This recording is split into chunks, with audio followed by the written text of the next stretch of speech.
ایک زمانے میں فارگیٹس اول کے عجیب و غریب قصبے میں پرسی نام کا ایک ڈاکیا رہتا تھا۔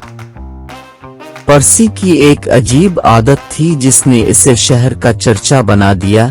اس کے پاس چیزوں کو بھول جانے کی غیر معمولی مہارت تھی۔ صرف چھوٹی چیزیں ہی نہیں، جیسے اس نے اپنی چابیاں اور سامان کی لسٹ کہاں چھوڑی ہے، بلکہ بڑی چیزیں جیسے اس کا اپنا پتہ اور یہاں تک کہ اپنے پوسٹ آفس کا راستہ۔ ایک دھوپ والی صبح پرسی اپنے روز مرہ کے ڈاک کے چکروں پر نکلا، جس میں مماثل جرابیں اور ایک ٹوپی تھی جو اس کی پڑوسن مسز تھامسن کی تھی۔ اس نے اپنا بیگ خطوط، پوسٹ کارڈز اور پارسلوں سے بھرا اور دروازے سے باہر نکل گیا۔ اس کا پہلا پڑاؤ اسمتھ کے گھر پر تھا، لیکن جب وہ پہنچا تو اسے احساس ہوا کہ اس نے ان کی تمام ڈاک اور خطوط واپس کچن کی میز پر چھوڑ دیے تھے۔ اوفو، میں بے وقوف ہوں، پرسی نے سر کھجاتے ہوئے قہقہا لگایا۔ میں ابھی واپس آتا ہوں۔ لیکن اس کی بھول جانے والی فطرت کی وجہ سے پرسی گھر واپسی کے راستے میں گم ہو گیا اور اس کی بجائے قصبے کے آئس کریم پارلر میں جا پہنچا۔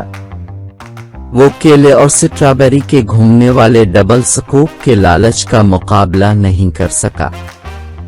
دریں اثنا سمت حیرانی سے دیکھ رہے تھے جب پرسی ان کے سامنے جب وہ ٹیرس پر بیٹھے ہوئے تھے اپنا آئس کریم کون کھا رہا تھا۔ کیا یہ ہمارا ڈاکیہ نہیں ہے؟ مسز سمتھ نے اپنے شوہر سے پوچھا۔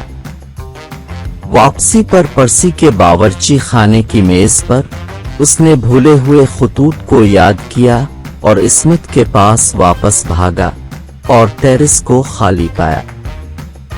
میں نے ان کے ڈاک اور خطوط پہلے ہی پہنچا دیے تھے، وہ اپنے آپ سے بڑبڑا۔ پرسی نے اپنا طریقہ جاری رکھا، غلط گھروں کو خطوط پہنچانا، ناموں کو ملانا اور یہاں تک کہ ایک حیران کتے کو شادی کا دعوت نامہ دینا۔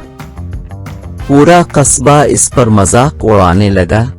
گھر کے نمبر بدلنا اور میل باکسز کو تبدیل کرنا، صرف اور صرف یہ دیکھنے کے لیے کہ وہ آگے کیا کرے گا۔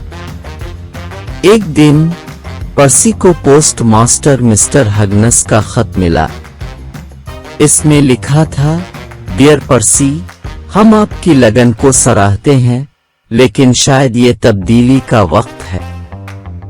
ہم آپ کی ڈیوٹی ایک میوزیم میں لگا رہے ہیں تاکہ لوگ اس دنیا کے سب سے بھولنے والے شخص سے واقف ہو سکیں۔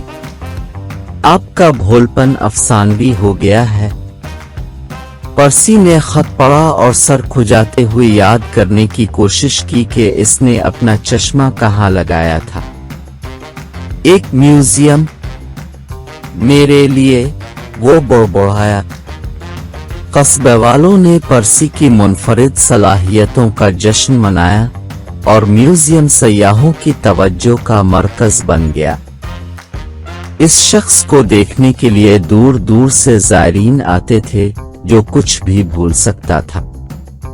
پرسی، جو اب مشہور ہے، مسکراہٹ کے ساتھ ڈاک پہنچاتا رہا، چاہے وہ غلط ایڈریس پر ہی کیوں نہ ہو۔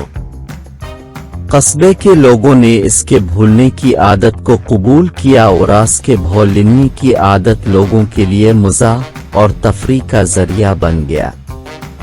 اور پرسی، ٹھیک ہے، وہ ابھی تک اپنی اینک نہیں ڈھونڈ سکا، لیکن اسے کوئی اعتراض نہیں تھا۔